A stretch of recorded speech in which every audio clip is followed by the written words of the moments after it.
Graças a Deus. Vamos ler em Gálatas, capítulo 4. Gálatas 4, do versículo 1 ao versículo 9. Todos acharam, amém? Digo, pois, que todo o tempo em que o herdeiro é menino, em nada difere do servo, ainda que seja senhor de tudo, mas está debaixo de tutores e curadores até o tempo determinado pelo Pai. Assim também nós, quando éramos meninos, estávamos reduzidos à servidão, debaixo dos primeiros rudimentos do mundo. Mas vindo a plenitude dos tempos, Deus enviou seu Filho, nascido de mulher, nascido sob a lei, para remir os que estavam debaixo da lei, a fim de recebermos a adoção de filhos. E porque sois filhos, Deus enviou aos nossos corações o Espírito de seu Filho, que clama, Abba, Pai. Assim que já não és mais servo, mas filho. E se és filho, és também herdeiro de Deus por Cristo. Mas quando não conhecieis a Deus, servíeis aos que por natureza não são deuses. Mas agora, conhecendo a Deus, ou antes, sendo conhecido de Deus, como tornais outra vez a esses rudimentos fracos e pobres, aos quais de novo quereis servir? Até aqui, amém? Esse texto que nós lemos aqui, só para você ter uma ideia do que está acontecendo aqui nesse texto, e Paulo, eu comecei a ler esse texto, eu achei que Paulo estava muito bravo com a igreja que estava na Galácia, dos Gálatas. Mas eu comecei lendo, depois eu percebi que ele não estava bravo, mas ele estava muito triste com a igreja. Porque a igreja tinha sido encontrada pelo Espírito Santo, Paulo tinha pregado para eles, tinham se convertido, né? Depois de um tempo de jornada eles estavam vivendo, eles começaram a ser assediados por outras pessoas, por outros irmãos, de um outro tipo de entendimento, onde esses irmãos queriam ensinar para eles que eles deveriam fazer as coisas que eles estavam acostumados quando eles eram judeus.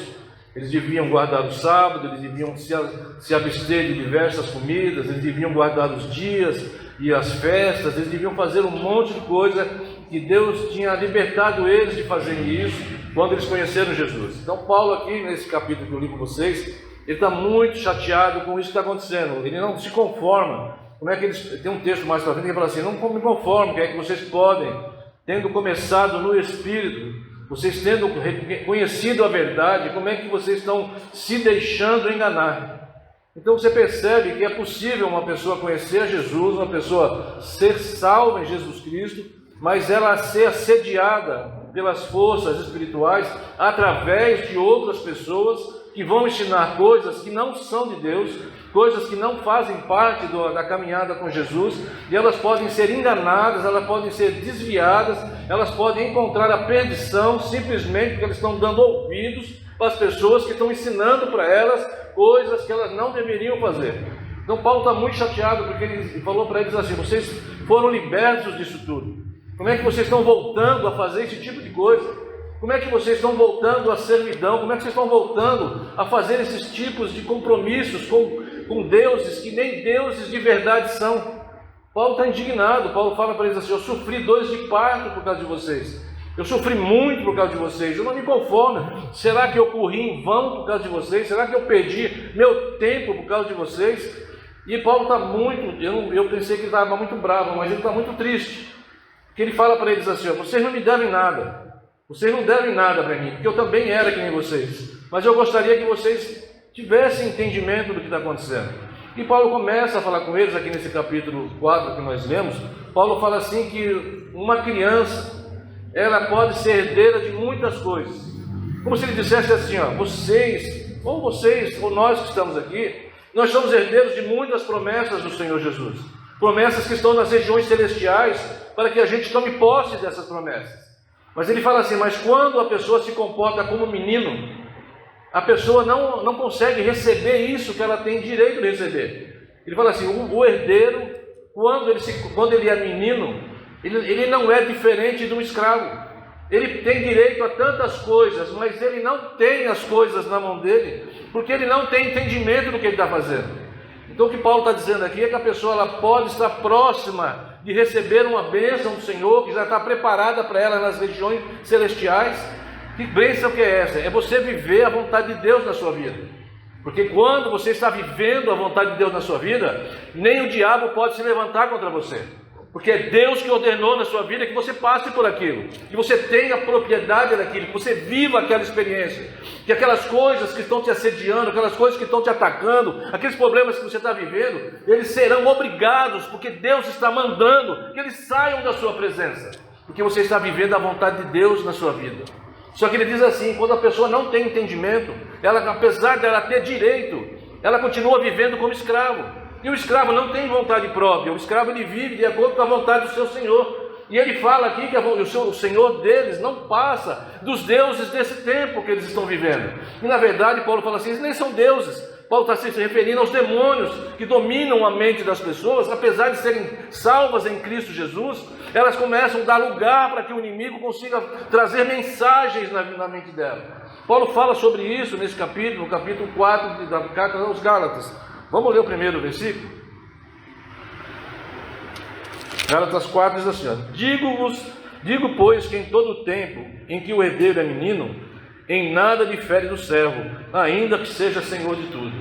Então é isso que eu comecei a falar com você. Ele está dizendo assim, ó, o herdeiro, ele vai dizer que esse menino é ele, somos nós. Ele fala assim, o menino, ele não tem diferença nenhuma de um servo, de um escravo, porque ele tem direito a tudo, mas ele não recebe nada. Ele tem direito de ter posse de tudo, ele tem direito espiritual de tudo, mas ele não põe a mão em nada, ele não recebe nada, porque ele se comporta como escravo, porque ele é servo, porque ele é dominado por algo que está na vida dele, que impede que ele receba aquilo que Deus tem para ele. Você entende? Você entende porque às vezes a nossa vida não sai do lugar? Muitas vezes, apesar de eu proferir que eu sou servo de Jesus, a minha vida continua do mesmo jeito. Porque eu estou me comportando não como filho, amém? Eu estou me comportando como servo, como aquele que ainda tem poderes sobre a vida dele, que não são os poderes de Jesus, que levam ele ou ela a tomar decisões na vida, que não são decisões de acordo com a vontade de Deus. Então a própria pessoa se coloca em estado de servidão do inimigo, quando ela toma atitudes que vão contra o que Deus tem dito para ela. Então ela escuta uma palavra, ela ouve o que Deus está falando, mas ela não pratica o que Deus está dizendo para ela. Por algum motivo ela consegue ser enganada, ela consegue ser engendrada em outras situações, e aquilo que de domingo de noite era uma verdade no coração dele, no coração dela, na segunda-feira de manhã já não é mais. E ela já está vivendo uma outra vida, ela já está vivendo uma outra maneira de pensar. Ela se coloca sob servidão do inimigo, porque ela age de acordo com aquilo que ela está sendo assediada, louvado seja o nome do Senhor. Você entende isso? E é por isso que a pessoa sai daqui no domingo à noite crente e amanhece na segunda-feira ímpio, porque ele está dando ouvido para os problemas que estão diante dele. O inimigo vai falando com ele das coisas que estão acontecendo, onde ele tem que se comportar, de maneira que ele tem que dizer, e ele se esquece do que ele ouviu domingo de noite, do que Deus falou para ele, como chamou ele de filho domingo à noite, mas segunda-feira de manhã ele se comporta como escravo, porque ele tem medo das coisas que estão ao redor dele. Então ele prefere não tomar nenhuma atitude que possa trazer transtorno na ótica, na ordem das coisas que ele está vivendo. Está entendendo ou não? Porque o escravo, ele não tem responsabilidade sobre o que está acontecendo, ele está só obedecendo ordem. Então ele faz aquilo que o Senhor dele manda. Então, no fim das contas, ele não tem responsabilidade em nada. Ele diz assim, ó, eu nasci assim mesmo, as coisas são desse jeito mesmo, eu sou assim por causa do meu pai, eu sou assim por causa da minha mãe, eu sou assim por causa das circunstâncias, eu sou assim porque as coisas aconteceram desse jeito. E ele se nega a reagir contra essa situação, ele se nega a se libertar do poder desse Senhor na vida dele, e ele continua se comportando como escravo. É isso que Paulo está dizendo aqui. Apesar dele ser herdeiro, ele ainda é um escravo, ele ainda é um servo, amém? Então está dizendo assim, olha, então ele nada difere. Você imagina assim, ó, você saber que você é herdeiro de um grande valor, mas você, pelas suas escolhas, você não consegue tomar posse desse valor. Porque ele fala assim, porque ele se comporta como menino. E a ideia de menino aqui na Bíblia, toda vez que você ouvir a Bíblia fala de menino, que nem Paulo fala, várias vezes ele cita menino, Pedro fala sobre menino, ele está dizendo o quê? Pessoa sem experiência, pessoa sem conhecimento, pessoa sem discernimento. Então ele fala assim, sabe por que você se comporta desse jeito, e você vive escravo da situação, você vive servo desses deuses que nem deuses são, e você não consegue tomar posse daquilo que Deus tem para você? Porque ele está dizendo, Deus já te deu, mas você não toma posse. Você não toma posse, você não consegue viver uma vida abençoada, você não consegue viver uma vida de plenitude, porque você não tem discernimento do tempo que você está vivendo. Você é uma criança, você é um menino, você não é capaz de entender o que Deus está falando com você. Você imagina, irmão?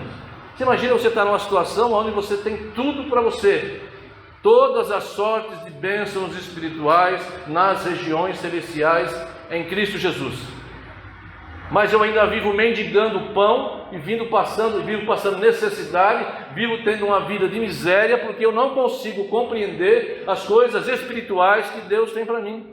E eu não estou pregando prosperidade aqui essa noite, irmão. Estou pregando discernimento do tempo que nós estamos vivendo e discernimento da minha vocação em Cristo Jesus, do meu chamado para me tornar filho de Deus, naquilo que Deus propôs para mim. Louvado seja o nome do Senhor. Você entende isso?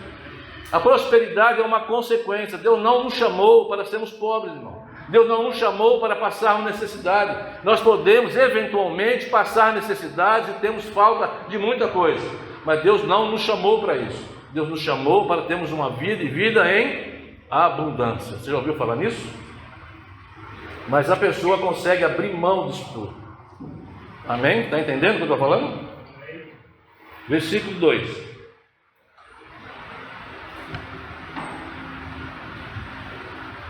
Eu fico triste quando eu leio esse versículo. Você vê o final do versículo, volta no final do versículo 1. Olha como é que termina o versículo 1. Embora Ele seja Senhor de tudo. Rapaz, como é que pode uma pessoa, servo do Senhor, a palavra de Deus dizer que Ele é Senhor de tudo na vida dele, e ele consegue abrir mão e se tornar escravo, se tornar servo. Versículo 2. Mas está debaixo de tutores e curadores até o tempo determinado pelo Pai. Versículo 3. Assim também nós, quando éramos meninos, então Paulo se coloca na mesma situação, ele era menino, estávamos reduzidos à servidão debaixo dos primeiros rudimentos desse mundo. Então Paulo fala assim, eu era que nem você, eu estava servindo as coisas, o rudimento desse mundo. Ele fala assim, os elementos desse mundo, as coisas naturais desse mundo. Eu era levado pela minha vida do dia a dia, eu não reagia contra nada que estava acontecendo, eu era simplesmente levado pelo que acontecia. Então Paulo está dizendo que ele era que nem essas pessoas. Ele também foi enganado um dia também deixou a vida seguir como tinha que seguir, ele não quis lutar. Paulo não quis resolver os problemas dele. Paulo quis viver a vida como estava indo. Quando ele perseguia Jesus, quando ele fazia as coisas que ele fazia, ele estava vivendo a vida dele. Ele não tinha consciência do que ele estava fazendo. Mas ele fala assim, mas um dia eu fui encontrado. Um dia no versículo seguinte ele vai falar, na plenitude dos tempos, o Pai me achou. Mas eu queria voltar com você no versículo anterior, no versículo 2. Então ele fala que o menino é senhor de tudo, mas ele está debaixo de tutores e curadores até o tempo determinado pelo Pai. Segundo os comentaristas, Paulo aqui está fazendo uma referência a um filho de um romano, porque era muito comum um filho de um romano, ou filho natural, ou um filho adotado. Como ele está falando de adoção aqui, a ideia é que ele está falando de um filho que foi adotado, e esse menino ele crescia dentro da casa e o pai observava o menino. E num tempo determinado o pai fazia uma festa, o pai fazia uma cerimônia, e o pai trocava a túnica que o menino usava, como se fosse a festa do bar mitzvah, quando o menino era chamado bar é filho, mitzvah é lei, filho da lei. Então o menino, um judeu com 13 anos, ele tinha uma festa onde ele passava a ser considerado filho da lei, ele passava a ser uma pessoa responsável pelos seus atos. Aqui Paulo está falando a mesma coisa, só que num costume judeu, num costume romano. O pai olhava para o menino e está observando o menino. Amém? O pai está observando. E chega um determinado, e ele olha e fala assim, não está pronto, não está pronto, não está pronto, não está pronto. Mas um dia determinado ele fala assim, vou trazer meu filho para a maturidade. Vou entregar para o meu filho coisas que ele não tinha direito, mas pela sua experiência de vida agora ele pode ter acesso a essas coisas. Então ele fala que o pai trocava a túnica do menino que ele usava por uma outra túnica, para que quem olhasse para aquele moço soubesse que ele foi emancipado pelo seu pai, ele é tratado como responsável pelo seu pai. E é isso que o Paulo está dizendo aqui. Paulo fala assim, mas está debaixo de tutores e curadores. Então ele não tem autoridade na vida dele, até que o pai diga para ele assim, agora sim, agora eu vou te entregar o que é seu. E Paulo está dizendo assim, então o menino, quando ele não tem entendimento, ele tem outros que dominam sobre ele. Ele tem outros que cuidam dele. Você entende isso? Então ele está dizendo, então o menino tem o direito, mas não tem a propriedade. O menino tem o direito, mas ele não tem a posse. Então você ouve a palavra que Deus tem uma bênção na sua vida, mas você não recebe, porque você não sabe como se comportar para que isso aconteça na sua vida. É isso que Paulo está dizendo aqui, tá? Não está falando nada além disso. Que a pessoa, ela tem direito, mas ela não recebe. E ela não recebe porque ela se comporta como menino que não tem sabedoria. E esse menino que não tem sabedoria, por ele ser infantil, ele tem que ser levado por outras pessoas a fazer aquilo que as pessoas querem, até que algo rompa esse ciclo, algo rompa esse caminho, ele possa ter acesso às coisas que o pai tem para ele. Você consegue entender no reino espiritual isso? É isso que Paulo está dizendo aqui. Está dizendo que as pessoas têm esse direito, mas elas não recebem até que algo aconteça. Então ele fala no versículo 3, no 3 agora. Assim também nós, quando éramos meninos, estávamos reduzidos à servidão, debaixo dos primeiros rudimentos desse mundo. Ele fala assim, nós fomos todos iguais. Nós nascemos debaixo desse tipo de situação, desse tipo de coisa na nossa vida. Nós estávamos todos condenados, nós estávamos todos perdidos, nós todos éramos criaturas de Deus, nós éramos levados segundo o curso desse mundo. A gente não tinha força para sair dessa situação. Se o pai não fizesse nada pelo menino, o menino nunca sairia daquela situação de servo. Ele precisava que algo externo à vida dele acontecesse para que ele pudesse mudar a história dele. Você entende isso? Algo externo tem que acontecer na minha vida, algo tem que vir de fora para mim, para que eu possa ter a minha vida mudada, para que eu possa receber a autoridade na minha vida, para que eu possa receber a emancipação na minha vida, para que eu possa ter maneiras de lidar com aquilo que Deus propôs para mim, que hoje, pela minha falta de entendimento, eu não tenho condições de receber. Louvado seja o nome do Senhor. Você entende isso? Por que a gente sofre? Por que a gente perde oportunidades? Por que a gente não consegue sair daquela situação que nós estamos vivendo? Porque eu não quero mudar a minha maneira de pensar, eu não quero mudar a minha maneira de agir. E Deus diz que Ele não tem nada a ver com a gente enquanto a gente está vivendo dessa maneira. Ele sabe que Ele tem que cuidar da gente, Ele sabe que Ele vai dirigir os nossos passos, mas no momento determinado nós temos que tomar uma posição diante daquilo que Deus está nos revelando. Eu não posso continuar agindo como se eu não tivesse responsabilidade pela minha vida. Eu não posso continuar agindo como quando Deus se revela para mim. Eu não posso continuar agindo como se não fosse uma verdade que Deus está falando comigo. Louvado seja o nome do Senhor. Você entende, não? Você quer ver uma coisa interessante? Isaac, volta um pouquinho no capítulo 3, no versículo 24. 3, 24.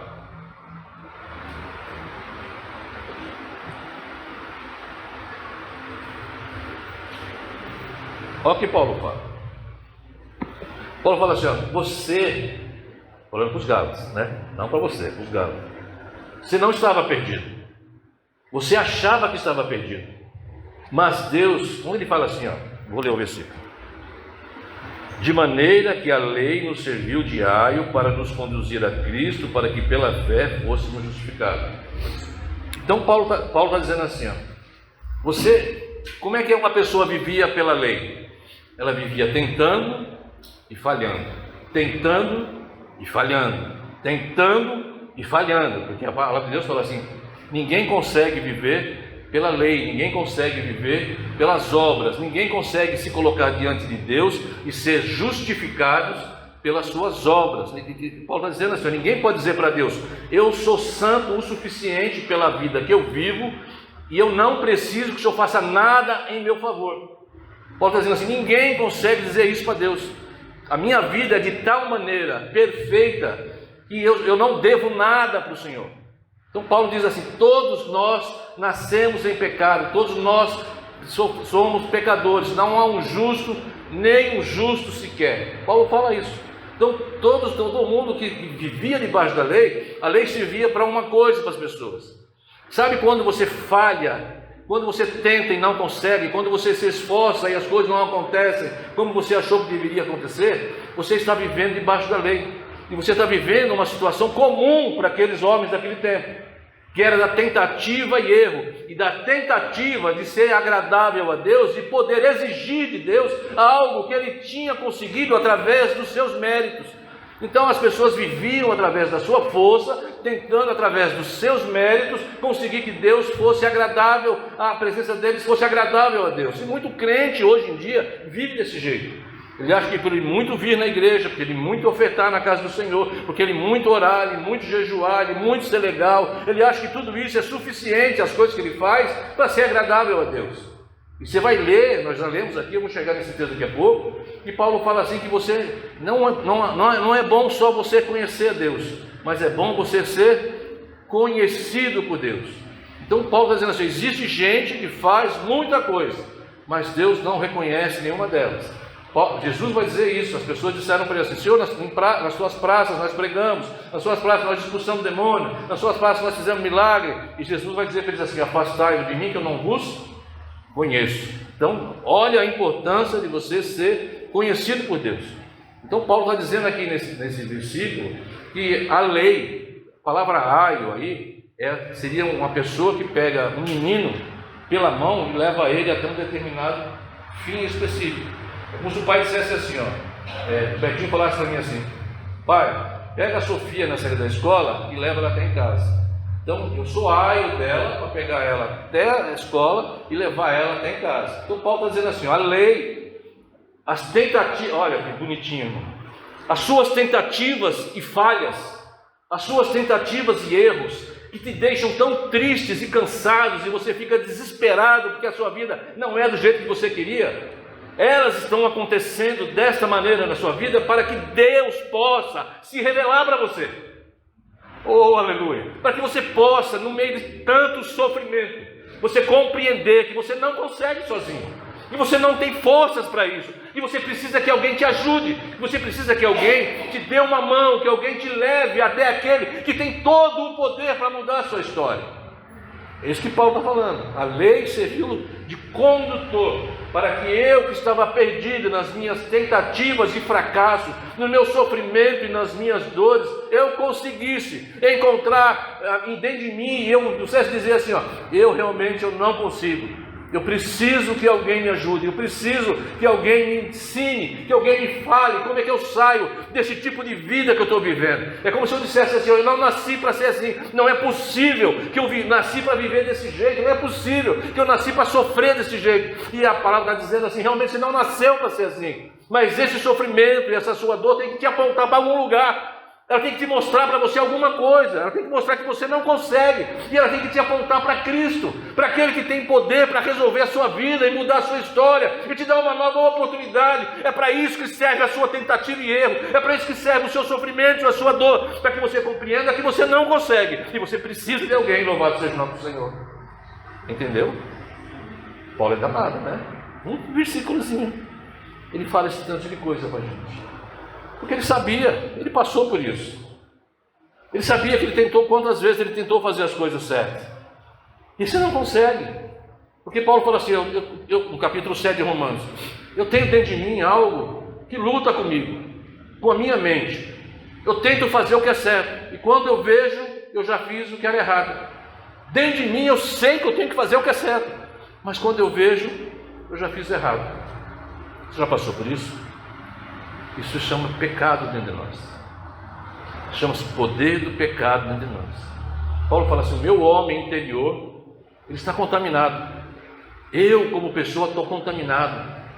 Eu preciso de uma outra chance, eu preciso de uma nova oportunidade, eu preciso ter uma chance de ser feliz, eu preciso ter uma chance de parar de fazer as pessoas sofrerem, eu preciso ter uma chance de ser agradável aos outros, eu preciso mudar a minha vida, eu não posso continuar vivendo desse jeito. Paulo grita isso no capítulo 7 de Romanos, dizendo assim, miserável homem que sou, quem vai livrar o meu corpo deste sofrimento?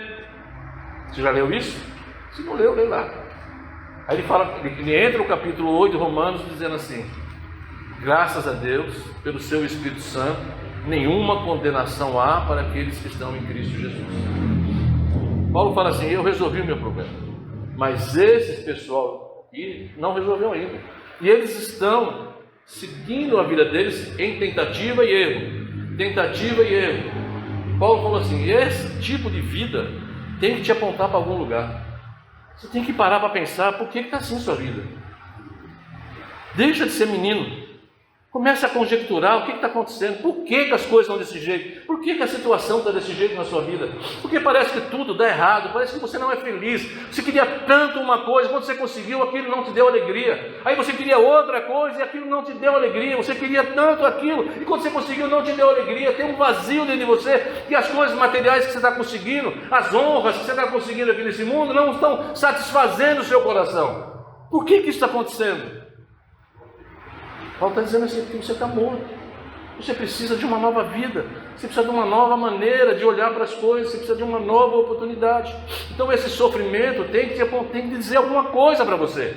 Você não pode simplesmente olhar para o sofrimento, enfiar a cabeça num buraco que me faz um avestruz e deixar que as coisas aconteçam. Você tem que ser maduro, você tem que reagir, você tem que dizer por que está acontecendo isso. Porque eu sou teu servo, Senhor, eu não vivo as plenitudes da tua palavra na minha vida. Se o Senhor não é mentiroso, a tua palavra é verdade, o que está acontecendo na minha vida? Por que eu não consigo ter experiências na minha vida de que eu conheço o Senhor e sou teu filho?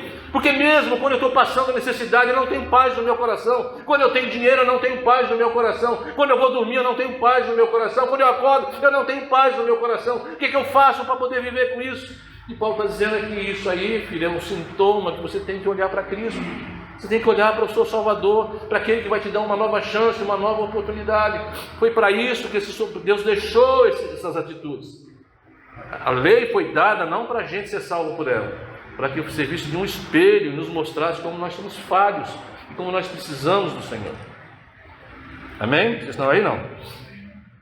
Versículo seguinte. Põe no 20, pode ser o 25 mesmo. Nós lemos 24, né? Mas depois que a fé veio, já não estás debaixo de ai. Pode falar.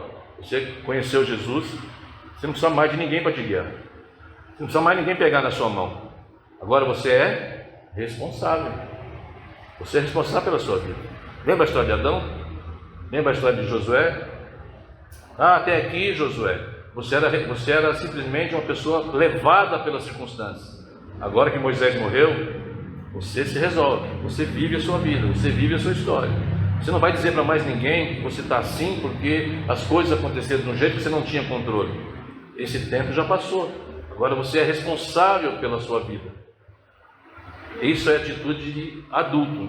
Você entendeu? Ele passa de uma pessoa controlada para uma pessoa responsável. Porque 26. Porque todos sois filhos de Deus pela fé em Cristo Jesus. Então ele fala assim, então quando aquele sofrimento te leva a você olhar para Cristo Jesus, você vai lembrar, isso aqui é um eco lá de João, capítulo 1, versículo 12 e 13, quando ele fala, João fala assim, todos aqueles que receberam deles o poder de serem feitos filhos de Deus, não pela vontade do homem, nem pela vontade da carne, mas pela vontade de Deus. Então ele está dizendo assim, então quando você olha para Cristo, e você reconhece que as suas tentativas e erros não estão te levando a lugar nenhum, você percebe que a sua vida não tem sentido, você percebe que a vida que você está vivendo não vai chegar em lugar nenhum, você reconhece que você não é senhor da sua vida, você sai do lugar de Deus na sua vida, você não é, o seu ego é tirado do lugar de Deus na sua vida, e você consegue colocar Jesus no lugar daquela pessoa que é mais importante na sua vida. Quando você faz isso, você troca de lugar com Deus, e Deus assume o lugar primeiro na sua vida, e quando você consegue reconhecer que você precisa dele, que você não é capaz de dar Jesus fala assim, ó, você não é capaz de acrescentar um côvado na sua vida. Sabe o que é um côvado? É 30 centímetros. 30 centímetros, ele está dizendo assim, ó, você não é capaz de fazer isso, ó. Se Deus falar para você, acabou. Você não é capaz de fazer isso. Você não é capaz de dizer que você vai viver mais um minuto além do que Deus diz para você, você não vai. Então, quando você reconhece isso, como é que você não vai olhar para Cristo? Você tem que reconhecer isso. Você precisa reconhecer que você precisa de Deus. Isso passa tempo, irmão. Isso passa tempo na vida da pessoa. Vem todo dia na igreja, todo domingo à noite, vem e ouve, mas está agarrado no seu eu. Não quer soltar, não quer dar lugar para o Senhor. O Senhor fica esperando. E a pessoa fala e prega, vem aqui em cima, eu prego, eu dou dízimo, eu dou oferta, eu vou na rua, eu faço, e o senhor fala assim: não conheço. Não conheço, porque o Deus dele é ele mesmo. Ele faz tudo isso para acalmar a mente dele, para acalmar o coração dele. Ele não faz isso porque ele reconhece naquela pessoa que ele está ajudando a minha imagem e semelhança. Ele faz aquilo por ele mesmo. Então até o bem que ele faz para o outro, ele faz para ele mesmo, para que ele se sinta bem, que ele fique feliz, que ele fique calmo e todas as coisas aconteçam certo na vida dele. Você entende isso? 27. Porque todos, quando fostes batizados em Cristo, já fostes revestidos de Cristo. Aí eu estava lendo esse texto aqui, ele fala revestido, né? Foi vestido de novo. Aí eu comecei a comparar esse texto aqui com aquela pregação do Adão, né? Quando Deus fala para ele assim: onde você está, Adão? Se Adão tivesse aqui nessa igreja respondendo para Deus agora os questionamentos de Deus, Deus perguntaria para Adão assim: Adão está lá na igreja da Galácia agora. Adão, onde você está? Ele ia falar assim: eu não sabia onde eu estava, mas alguém me levou para Cristo. A minha vida me levou para Cristo. A minha vida, eu estava perdido, mas a minha vida, as minhas atitudes, os meus erros e acertos me mostraram que eu precisava encontrar alguém. Então onde você está, Adão? Você está perdido ainda? Você está se escondendo ainda? Não, hoje eu não me escondo mais. Hoje eu não preciso mais me esconder. Eu estava perdido, mas eu fui achado. O Senhor me encontrou através das tentativas e erros da minha vida. Ele teve paciência de me encontrar. Ele teve paciência de, no momento que eu mais sofria, que eu mais precisava, no momento como eu vivi naquele dia no jardim de vergonha, que eu me escondi do Senhor, aqui nesse dia, Ele disse para mim: vem até mim, que eu vou dar descanso para a vossa alma. Vem até mim, você que está cansado e sobrecarregado, de fugir, de se esconder do pecado que você cometeu. Você imagina Adão falando isso? Eu estava cansado de correr e fingir, e mudei a minha vida, mas Deus me achou e me levou até a presença dele. Então eu não estou mais perdido. O que foi que você fez, Adão? Lembra que Adão come do fruto da árvore? E Deus fala assim: o que foi que você fez, Adão? Como é que você pode ter comido do fruto dessa árvore? Você comeu desse fruto? O que você fez, Adão? Eu não fiz nada. Tudo que tinha que ser feito já foi feito. Olha as respostas de Adão. O que eu tinha que fazer, eu não precisei fazer nada. Tudo que eu precisava que fosse feito, Deus já tinha feito por mim, na figura de Jesus Cristo. E você está nu, Adão? Quem fez você entender que você está nu? Eu fiquei por causa desse texto aqui. Eu não estou mais nu. Jesus Cristo me vestiu. Jesus Cristo me deu uma maneira de me encontrar diante de Deus.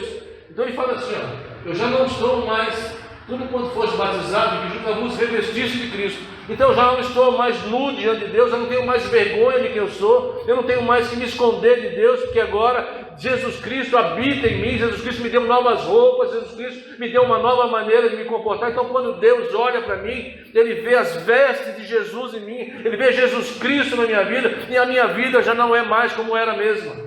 Olha que bonitinho, irmãos. Paulo está dizendo assim: sabe por que você mudou a sua vida? Porque Jesus Cristo te encontrou. Você estava perdido, você vivia escondido, você vivia sem ninguém, mas o seu sofrimento te levou até o Senhor, e o Senhor te deu uma nova oportunidade. Ele te vestiu de umas vestes que, quando Deus olha lá do céu para você, Ele olha para aquelas vestes que você está usando, que são as vestes do Senhor Jesus na sua vida. Por isso que você encontra misericórdia diante dEle. Você entende, irmãos? A profundidade do que Paulo está explicando aqui para eles. Vamos ler mais 2 versículos aqui rapidinho. 28. Nisto não há judeu nem grego, não há servo nem livre, não há macho nem fêmea, porque todos vós são um em Cristo, e eu sou de Cristo. E se sois de Cristo, então sois descendência de Abraão e herdeiros conforme a promessa. Então ele fala assim, ó, nessa atitude não tem homem nem mulher, não tem escravo nem livre, não tem judeu nem grego, foi para todo mundo. Todos foram colocados no mesmo patamar, todos são iguais, todos são herdeiros de uma promessa que Deus tem para aqueles que encontram Jesus. Como é que ele encontrou Jesus aqui? Ele encontrou através do sofrimento, ele encontrou através das dificuldades, ele encontrou através da dor, ele encontrou através do tento e falho, o tento e falho, o tento e falho. Isso pode fazer sentido para você? Não? Você tentar e não conseguir, você tentar e não conseguir, você tentar e não conseguir, e você dizer assim: o que eu faço da minha vida? Aí a Bíblia está dizendo assim: olha para Cristo, olha para Cristo, olha para o caminho, Ele é o caminho, a verdade e a vida. Olha para Cristo, Ele é a solução na sua vida. Olha para Cristo, que Ele vai resolver esse tipo de incógnita na sua vida. Ele vai te mostrar qual é o verdadeiro caminho. Olha para Cristo, o sofrimento e a dor te mostra Cristo, a sua vida de luta te mostra Cristo, o seu sofrimento, a sua angústia vai te mostrar para Cristo. Você tem que olhar para Cristo para saber qual é o sentido da sua vida. Você entende, irmãos? Porque se você não olhar para Cristo, se você vai olhar para dentro de você, você vai sofrer. Você vai ver que não tem saída para você. Você vai ser o seu próprio Deus, e você vai falhar, e você vai errar, e você vai perder, e você vai... Sabe a história de Elias? A história de Elias é a mesma coisa. Elias, depois de viver bastante tempo fazendo as coisas do Senhor, um dia ele ficou desesperado com o que estava acontecendo na vida dele. E eu não quero nem falar do problema dele ir para a caverna. O que me chama a atenção na história de Elias é quando Elias está indo embora, fraco, cansado, sem força para fazer nada. A mente dele, um turbilhão de coisas, preocupado com o que Jezabel falou para ele. Ele está com medo do que vai acontecer na vida dele. Elias está apavorado, ele quer morrer. Ele passa, pega o servo dele, deixa o servo dele num lugar lá e vai embora. Minha vida acabou, meu ministério acabou, eu não quero saber dessas coisas de Deus mais. Elias, eu não vou chegar na caverna, eu quero ficar no caminho. Você vai ler 2 vezes, Deus manda um anjo, oh aleluia, para ajudar Elias a ele chegar até lá na frente, onde Deus precisava falar com ele. Mas Deus sabia que ele não ia conseguir chegar sozinho. Você entende isso, irmão? A misericórdia de Deus, o aio de Deus, a graça de Deus se manifestando. Elias deita num lugar lá e o anjo acorda Elias. Tem pão, tem água. Come, porque a jornada é longa. Elias dorme de novo e o anjo acorda de novo. Come, Elias. Bebe, Elias, porque a jornada é longa. O caminho não é curto, não. Deus tem um propósito para você lá na frente. Deus vai falar com você lá na frente. Mas eu vou sustentar você até você chegar lá. Eu vou falar com você até você chegar lá. Eu vou dar água fresca para você chegar lá. Eu vou dar pão quentinho para você chegar lá. Porque eu não quero que você fique pelo caminho. Eu quero te sustentar até que você compreenda o que eu estou falando com você, Elias. Você entende, irmãos? É isso que Deus está fazendo aqui. É Deus que fez na vida dos Gálatas, através da vida de Paulo. Paulo está dizendo assim: como é que vocês querem abrir mão de tudo que Deus deu para vocês? Por que vocês estão se comportando desse jeito? Que vocês não mudam a sua maneira de olhar para as coisas? Paulo chega uma hora que ele fala assim: quem foi que enganou vocês? Você já leu o livro de Gálatas? Se não leu, lê na sua casa. Paulo fala assim: quem foi que enganou vocês? Quem seduziu vocês? Quem foi que pregou um outro evangelho para vocês? Vocês começaram no espírito, não terminando na carne. Como é que vocês podem fazer isso? Como é que vocês podem agir desse jeito? Perder a bênção que Deus tem para você por agir desse jeito. Vamos ler aqui rapidinho para terminar. Então Paulo fala no versículo 29, eles são herdeiros. Herdeiros, sabe aquela herança que ele fala no capítulo 4:1? Ele está falando dessa herança. Então eles têm direito às promessas de serem uma bênção e de serem abençoados, mas eles não conseguem receber, porque eles são meninos, imaturos, irresponsáveis, se comportam que nem crianças. Então quando Deus fala com eles falam assim: não quero. Deus fala: faz isso. Não faço. Muda a sua vida aqui. Não mudo. Age desse jeito. Não ajo. Eu quero continuar vivendo desse jeito que eu estou. Amém? Vamos lá. Vamos terminar. Versículo 4. Mas vindo a plenitude dos tempos, Deus enviou o seu filho, nascido de mulher, nascido sob a lei. Então ele fala assim: o que é a plenitude do tempo? É no tempo determinado. Aqui no caso, a plenitude dos tempos era um tempo certo, eles chamavam de Pax Romana. O que é Pax Romana? O mundo estava em paz. Roma dominava o mundo. Se falava um idioma. Todo mundo falava o grego, e se você estivesse em Roma, você falava o latim. Mas todo mundo falava o grego.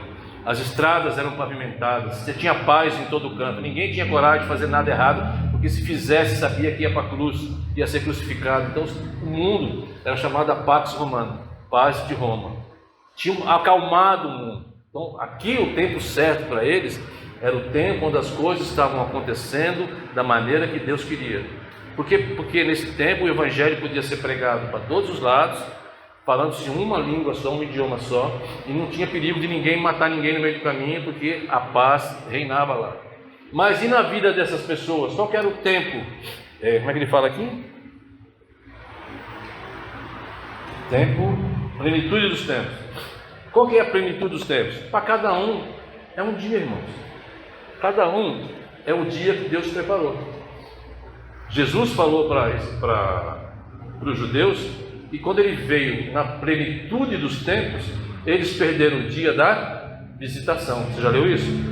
Jesus fala assim, ó, na plenitude do tempo, no tempo certo eu vim até você, e você não fez caso de mim. O dia da visitação, o dia que eu estive na sua casa, o dia que eu falei com você, o dia que eu visitei a sua mente, o dia que eu falei no seu coração, você não abriu a porta para que eu entrasse, você não deixou eu fazer morada na sua casa, você não quis falar comigo, você quis continuar vivendo a sua vida. E você vê lá quando Jesus fala com a igreja, lá das 7 igrejas da Ásia, ele fala que ele bate a porta. Jesus está do lado de fora, e é uma palavra para crente. E muita gente, inadvertidamente, usa essa palavra para se estivesse pregando com o ímpio.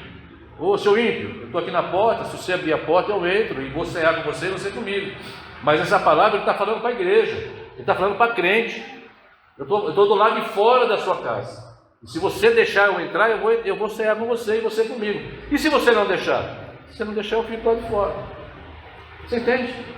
Ele não vai forçar a situação, ele vai orientar a sua vida. Isso aí é o dia da visitação. É o dia que Deus fala com você. Você sente no seu coração. Você sabe que é com você que Deus está falando. Aí você toma a sua decisão. Eu quero continuar desse jeito. Eu quero continuar senhor da minha vida. Eu quero continuar senhora da minha vida. Eu não quero deixar que Deus tome conta dessas áreas da minha vida. Eu quero continuar sendo e fazendo o que eu quero. Amém. Jesus vai dizer o que disse para os judeus. Na plenitude dos tempos, no dia da visitação, você não me quis. Veio para aqueles que eram seus e os seus não receberam. Tá? Mais um versículo. Então, na plenitude dos tempos, Deus enviou seu filho, nascido de mulher. Por que ele fala nascido de mulher? Porque Jesus teve uma experiência carnal e ele viveu sob a lei. Todas as experiências que eu tenho e falho, Jesus também teve, só que ele não falhava. Todas as experiências que eu tenho me revoltam, me deixam irritado, me deixam cansado, me deixam querendo matar a pessoa que está do meu lado, querendo brigar com meus filhos, brigar com meu marido, brigar com a minha esposa, brigar com meu pai, brigar com a minha mãe, brigar com o vizinho. Eu quero pôr tudo a perder, eu quero quebrar o pau, porque eu não aguento mais viver desse jeito. Jesus passou pelas mesmas situações, pelas mesmas provas, nascido sob a lei, e todas elas ele venceu. Você vai ler lá que ele tomou tapa na cara, que ele foi crucificado, que ele foi levado como ovelha muda para o matadouro. Isaías fala assim, ó, quem fez caso da sua descendência? Quem ligou o que ia acontecer? Naquele tempo era importante um homem deixar filhos. Quem se incomodou com Jesus? Ninguém ligou para o que aconteceu com ele. Ele foi colocado entre os ladrões, na cova de um rico, ele foi sepultado. Quem se incomodou com ele? Mas em todas essas coisas ele não pecou. A Bíblia fala assim, em tudo isso ele não pecou. Então nós temos alguém que nós conhecemos que foi capaz de fazer tudo isso que eu não consigo. Eu não consigo. E ele fez. A Bíblia fala aqui nessa passagem que ele, nascido de mulher, como eu e como você, no tempo das provações, como eu e como você, ele venceu todas elas. Por isso que ele tem autoridade para nos dizer assim, filho, vem comigo, eu vou te ensinar um caminho mais excelente. Você entende isso, irmãos? É isso que Paulo está dizendo aqui. Vamos ler mais um versículo para te acabar. Faltam 2 minutos, segundo a minha cronologia. Para remir os que estavam debaixo da lei, a fim de recebermos a adoção de filhos. Então o que ele está dizendo aqui? O que é remir? Remir é você comprar um escravo por um preço. Você entende? Então a ideia de você foi perdoado dos seus pecados não é que simplesmente pegaram lá e passaram a borracha e acabou os seus pecados. A ideia da justificação é que alguém tinha que pagar um preço por você. E Deus mandou o Filho dele unigênito morrer por você. E se você cresce, a morte dele seria substitutiva, seria no seu lugar. Entende isso? É isso que ele está dizendo. Então alguém tinha que pagar o preço pela sua vida. Você entende isso? É isso que ele está dizendo aqui. Remir é pagar o preço. Então os seus pecados foram perdoados simplesmente? Não. A justiça de Deus. Sabe aquela justiça do jardim? Que Deus fala para Adão assim: Adão, onde você está? Adão, o que foi que você fez? Adão, quem te enganou? Essas perguntas vão ser feitas na eternidade para mim e para você. Roberto, onde você está? Quem te enganou? O que você está fazendo da sua vida? Eu estou em Cristo Jesus. Eu estou em Cristo Jesus. Eu estou em Cristo Jesus. Eu fui comprado. Eu fui comprado. Eu fui comprado. O sangue da cruz me comprou. O sangue da cruz me comprou. O sangue da cruz me comprou. Essa é a resposta para Deus, quando Deus gritar o seu nome e falar: onde você está? Eu estou aqui, Senhor. Jesus me comprou. Eu estou vestido com as vestes dele. Jesus me comprou. Eu não fui simplesmente aceito, eu fui comprado pelo sangue de Jesus. Eu fui remido. A ideia de um escravo remido é: eu pego esse escravo aqui, eu pago o preço do Senhor, o Senhor dele quer, e esse escravo passa a ser meu. E eu faço com ele o que eu quiser. É isso que Paulo está dizendo aqui. Na plenitude dos tempos, nós somos comprados por Jesus. Comprados. E você está debaixo da lei, você está no tenta e não consegue, tenta e não consegue, tenta e não consegue, sofre, e chora e não consegue, e tem uma vida que é uma vida infeliz. E ele olha e fala assim: vou comprar ele. Ele está debaixo da lei, eu vou comprar ele. Ela está debaixo da lei, eu vou comprar ela. Eu vou dar meu sangue por ela, eu vou dar meu sangue por ele, eu vou dar uma nova oportunidade para eles. Eu vou dar uma nova oportunidade para elas. Olha que coisa linda, irmão. Quando Deus gritar: onde você está, Roberto? Eu tive uma nova oportunidade. Eu já não estou mais nu, nem vestido com parreira. Estou vestido com as vestes de Cristo. Ele me encontrou. Eu ando com ele hoje. É isso que ele está dizendo aqui, irmão. Estava vivendo embaixo da lei, mas eu quero você. É isso que ele está dizendo. Está dizendo assim: eu quero te dar uma nova chance, uma nova oportunidade, uma nova vida. Por que você abre mão das coisas que eu tenho para você vivendo desse jeito? Isso não é isso que Paulo está falando para uma igreja que estava se desfiando, querendo resolver a sua vida pelos seus próprios métodos, querendo voltar do vômito de onde eles tinham saído, querendo se sujar na lama de novo, porque não estavam conseguindo resolver os seus problemas. E Paulo está dizendo: não faz isso. Não faz isso. Estávamos debaixo da lei a fim de recebermos a adoção de filhos. Então ele está dizendo: aquele que faz isso, ele não tem mais que pagar nenhum preço. Ele não tem mais que viver debaixo da lei, porque agora ele é liberto daquele jugo da escravidão e é considerado por Deus como filho. Lembra a história do filho pródigo? Quando ele vai embora, ele gasta tudo que ele tinha, ele faz tudo de errado, e ele volta para falar com o pai dele. Ele fala para o pai dele: pai, eu quero voltar como um escravo, eu quero voltar como um servo, como um dos seus trabalhadores. E o pai fala para ele: de jeito nenhum, de jeito nenhum, você é meu filho, você é meu filho. Paulo está dizendo isso. Minha irmã, você é filha de Deus. Meu irmão, você é filho de Deus. Por que você se comporta desse jeito? Por que esse medo de viver o que Deus tem para você? Por que você pede migalhas para Deus, quando Ele quer te dar honra, Ele quer te dar novas vestes, Ele quer mudar a sua história? Você se conforma a viver desse jeito? O pai falou: de jeito nenhum. Traz sandália para o pé desse menino, que ele não é escravo mais não. Põe um anel no dedo dele, troca as vestes dele, mata o novilho, porque hoje é dia de festa, porque meu filho voltou para mim, meu ladrão voltou, meu perdido voltou. É isso, a história fala disso. O que ele está dizendo aqui é isso. Por que meus filhos não me querem? Por que eles não me querem? 6. E porque sois filhos, Deus enviou ao nosso coração o Espírito de seu Filho, que clama: Abba, Pai. Assim que não és mais servo, mas filho, e se és filho, és também herdeiro de Deus por Cristo. Um dos comentaristas falou assim, estava lendo, até guardei. Ele falou assim: você vê como Deus é. Adão não teve o privilégio que eu tenho e você tem. Porque Adão, ele não tinha o Espírito Santo dele dizendo para ele assim: você é filho, viu? Adão não sabia o que era isso. Adão era uma criatura de Deus. Mas Deus se preocupa tanto com a gente, que Ele não quer que a gente volte pelo caminho sendo simplesmente um Adão. Ele quer que a gente volte para Ele com a certeza, Deus abençoe, Manuel, com a certeza de que nós somos filhos de Deus. Então ele nos traz de volta e coloca o seu Espírito dentro de mim, que para a hora que você estiver na dúvida, na hora que você estiver passando luta, estiver passando dificuldade, quando aquelas coisas do passado vierem na sua mente de novo, aquela humilhação, aquela dor, aquele sofrimento, dentro de você vai ter alguém que vai dizer para você assim: você é meu filho amado, você é minha filha amada, você não é à toa, você não é qualquer um, você é minha, você me pertence, eu te comprei.